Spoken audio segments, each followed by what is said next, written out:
Once again, bantwana basekhaya, siphinde sithathele ithuba sinemukele egameni likaJesu.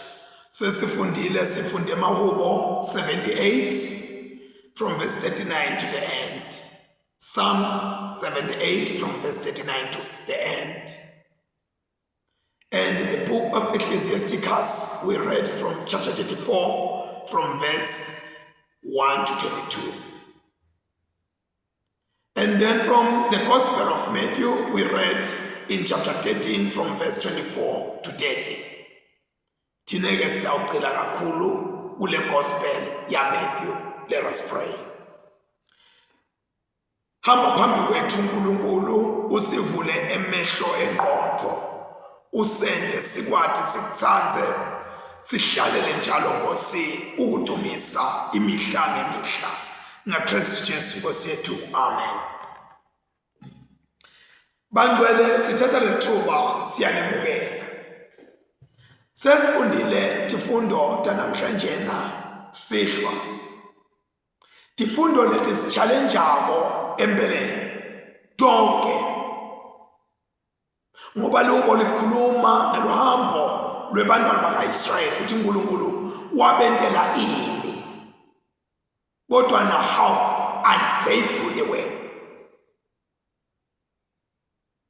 Ngala encwadini ye-Ecclesiasticus sibona indaba yamaphupho. Kuthi emaphupho yinto lenganamsebenzi unless liphupho libuya kuNkulunkulu. Number 2, sibona indzaba yelwati kwekuthi you acquire more knowledge when you have gone through a number of experiences and you talk sense. Number 3, sibona kwesaba uNkulunkulu kwekuthi umuntu lowesaba uNkulunkulu tonke tinto utenda kahle. Nakanikela akawebi umnikelo atonikela, akaqhwagi bantu atonikela, futhi akarobhi umuntu. Ngoba umuntu loweba silwane salomunye noma lothatha silwane salomunye ngendlela engasiyo ayonikela ngaso, ufananiswa nemuntu lobulala indvodzana lencane embi kweyise. And that means your prayers or whatever will never be acceptable.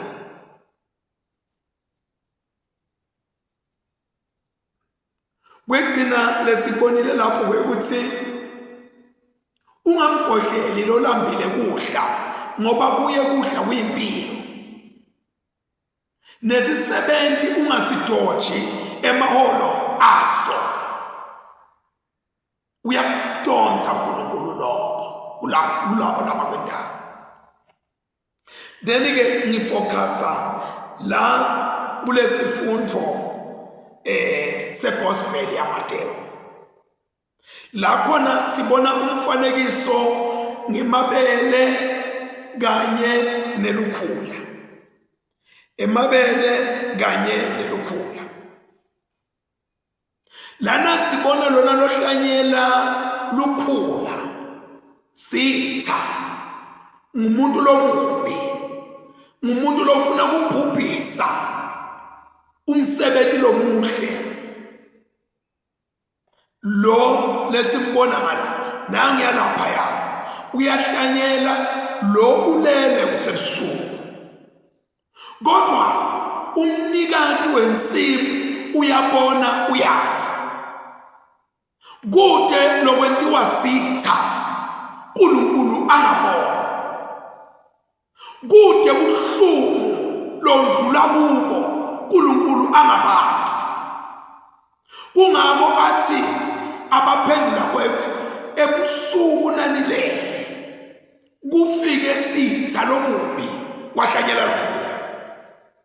Noma unganyonyoba abantu bangakuboni uNkulunkulu ukubona wonke. ngala siyabona uyahlanyela lolo hlanyela ngebunono ngala lona lo hlanyela lukhula ingathi uyafata nje wenda tinto sinoma kanjani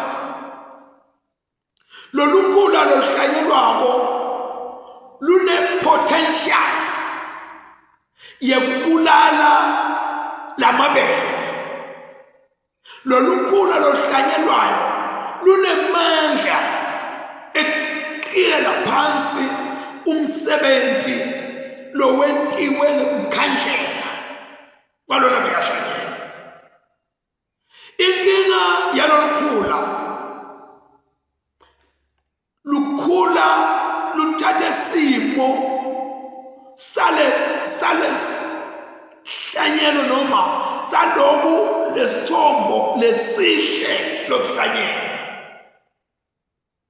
sifanane naso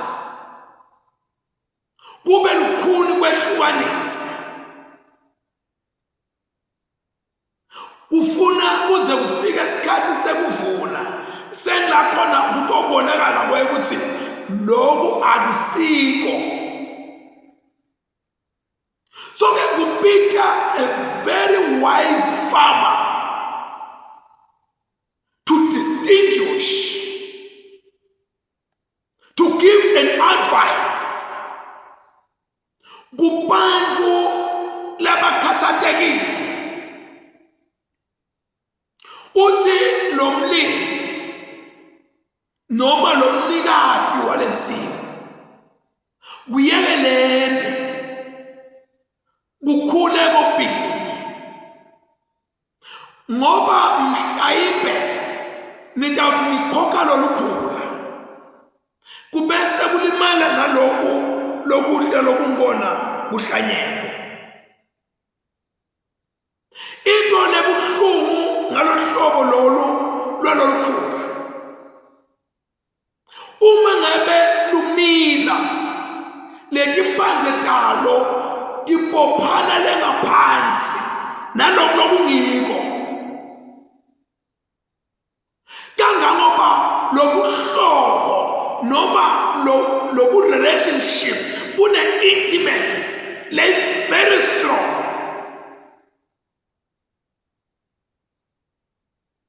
uthi ke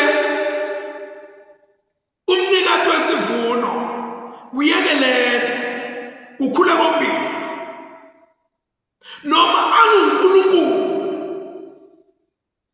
akathi mina ngiyathi ngingasusa kanjani kodwa uthi kuyekelene ukhule kopini lokho kukhuluma ngenqithakalo icorruption nempubi lokungene ebandleni laNkulunkulu kungene kungabona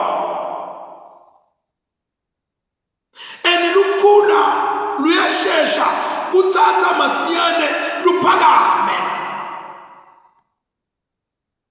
lukhula na ungakanaki luyatsandzeka ngike ngalima kwaphuma kokubili ngase ngithi angiyekele ngiyawuye ngibone masinyane lokukhula bese ludlodlobele kwendlula lesithelo sawo and luhlala ama-nutrients lefanele ngabe adliwa kulesithelo sibili sigcine lesithelo sona sesondile ngoba siphakelwa lolukhula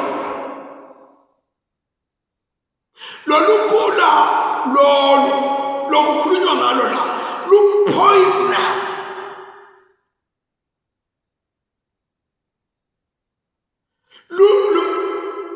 lunesifo lolusifaka la kulolokungiko sibili kodwa uthi uNkulunkulu uyekelene ukhula kokubili leni uyekele ukukhula kokubili ngoba uNkulunkulu unemusa neshawu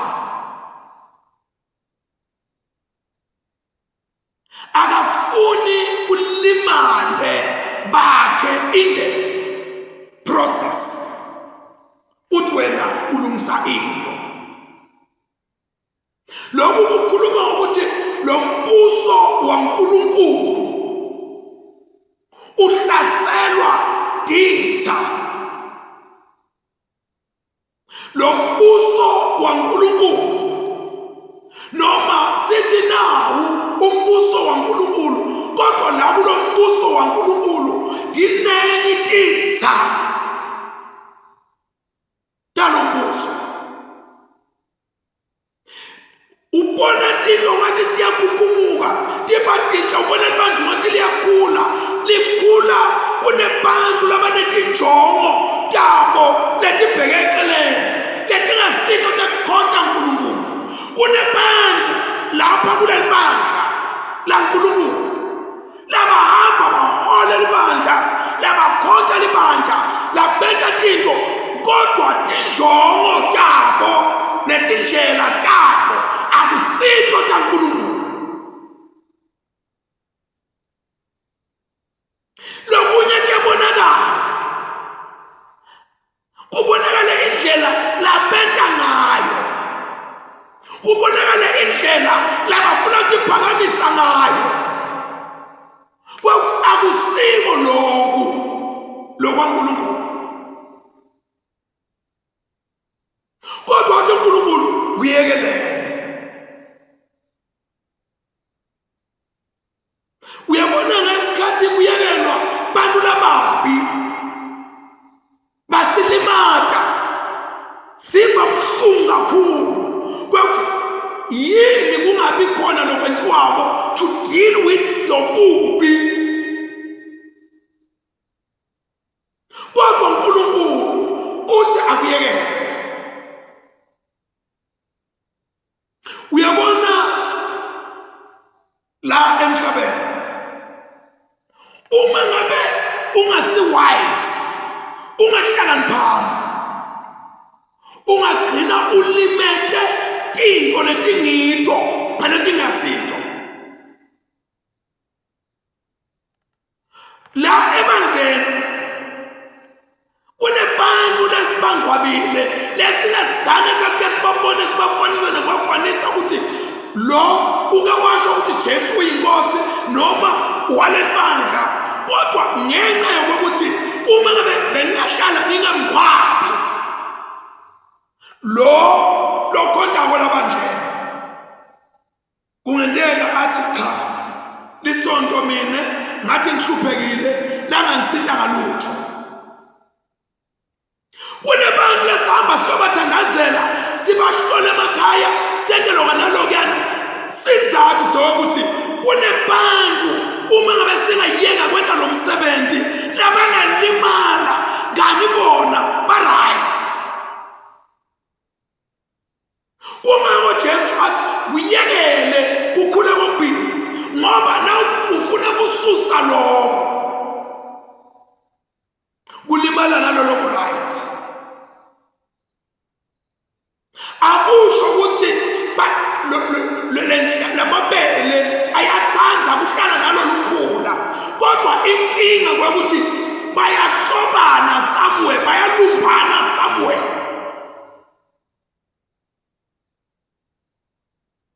So lokuhlala kwabo bahlale ngale ndlela lena akusiwe kwakho ukuthi ude sewutawusho ukuthi tinto wena zotawutenda kanje. Kunabazalwane lembatiko ngisafunda sikolo, ngatshela kwathiwa laba bebandla ekuleli bandla labo, kodwa babese bayaphuma niphumelani niye kulelinye libandla, bakhishwa kwekuthi kwathi kushone babewe ekhaya. Umfundisi wakuleso sikhathi wathi angeke ngingcwabe noma akhona kwehluleka nje kuye esontweni ungajijela ngelitshe futhi ayina umfutho uthi nje uthi galaja ngene, kodwa akethi esontweni. Kwena njalo kwabalimata laba ngibona babazalwane bakhe la labasonta la labangama-professionals bagcina baphuma bahamba bayokhonta kwenye indawo. Uyabona Jesu nakathi uyekele ukhule kanye kanye. Uyathi Jesu kwekuthi siyahlobana sikanje nalabantu wena lothaba khona. Labanye bethu sidalwe emakhaya ukande kuleka la ntelo khona. Kunebantu kumbe labathi hlela mponjwana. Kunebantu kumbe labelaphako. Kunebantu kumbe labavele nje baphila leyo mpilo. Kodwa angeke ngibese ngithi nile ngishintsha sibongo ngitangisasiwa kaZungu just because kunalowo muntu loyo ngithi angisamfuna ngeke ete kimi. Uyeta nje nakezo okay mnethu semishini bobamba phela mnethu ungende kanje sengiyabekisa. So uma ngabe uthi uyodila nebantu uthi utodila nelukhula basobha ngalenye ilanga usale ungenalutho. Basobha ngalenye ilanga usale usondeza tindvonga kungenamuntu ekhathi ngoba uthi wena ususa lonke lukhula. Kumqoka kwekuthi uhloniphe nawu la kushoko Jesu uthi kuyekele ukhule kanye kanye kokubili. Siyeke isikhathi sakho la khona lolu khula lohlanyekela luyosika luyo 2022 luyofakwa emlilweni emabele ayesithela.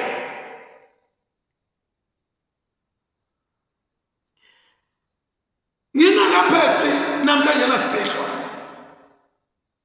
angikhulumi namagama ukuthi lo mbuso waNkulunkulu lapha emhlabeni cannot be God's kingdom without the encroaching corruption.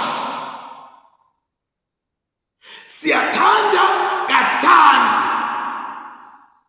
ikhola leyo nto kodwa nakethine kufanele ukuthi siyame sinike kuNkulunkulu yonke impendulo yesimo sithole kuye. Njengoba nalaba babuthile ukuthi sente njani siye kwelunyomula yini bathi ninganiyomula diyekele. Uyabona ngifuna kuphetha ngale ndlela ngithi ngalenye ilanga uyobulwa nebantu longathi uthi ubasukele nini ubanyathele njani just because of this one lobo mqabanga ukuthi kumbe usiphukuphuku just because of this one loqabanga ukuthi ungenda sinoma kanjani kuye. Uhlobene nalabanye abantu labanye uhlobene nabo basethi indzaweni la uyofuna risito khona ukhande ukuthi risito awukuthola just because wena unyathele nabo sibani. Utawulwa timbi longathatha ukuthi lempi lena lesengiyilwa namuhla ngiyilwa ngaliphi. Kwathi sekuthi kukhona la wanyathela kabi khona. Namhlanje sambama ngifuna ukuchallenge umuntu. Kungabe kusemsebentini kusekhaya kusemamweni. Musa kudlanga mayokuthi wena ufuna kulungisa tonke tinto. Letinye tetinto tiyekele kuNkulunkulu. Ngoba the more uthi wena ufuna kulungisa lesinye isikhathi is the more you inviting chaos upon yourself. Let us pray. Babelolungile sesibongile. Sibonga ukuthi Nkosi uthi ngilomumbi lolo ufike ebusuku silele wahlanyela lukhula. Kodwa ngenxa yokuthi letimbanze tiyathandzelana ngenxa yokuthi kulukhuni kumsusa lo ngoba uthi ususa lo kanti sosusa lokulo kungekho sibili noma ngabe kuna poison kodwa uthi Nkosi akuyekelwe babe siyathandaza siphe leyo nhlakanipho Nkosi sisahola ibandla lakho dinenge tintfo Nkosi lesiyaye sifise ukuthi lungise kodwa in the long run kusalungiswa leto tintfo dinenge futhi tintfo letonakalayo asifuni Nkosi kufika phambi kwakho sehlulelwe ngebudedengu bethu kwekuthi sase sikwentelani lokho sisinde Nkosi la khona sithi sisusa bubi khona kwalimala abantu bakho sisinde Nkosi sibuyele emgomeni nasemambeni wakho kwekuthi Nkosi sikuyekele kukhule kokubili sikhathi sabo sekulungiswa siyeda thatha ke Nkosi ludumo lunge lwakho namuhla enzambama ngelihle igama lenkosi yethu Jesu Kristu. Amen. May the good Lord continue to watch over you and bless you. May he make his face shine on you and be gracious to you. May he look kindly on you and grant you inner peace, such that the peace of God that passes beyond all understanding will keep your heart and your minds in the love and knowledge of God and of his dear Son, our Lord and Savior Jesus Christ. The blessing of God Almighty, Father, Son, and the Holy Spirit will remain with us all, now and forevermore. Amen. Thank you. Thank you. Thank you. Thank you. Siyambonga uNkulunkulu. Babelona ngilesi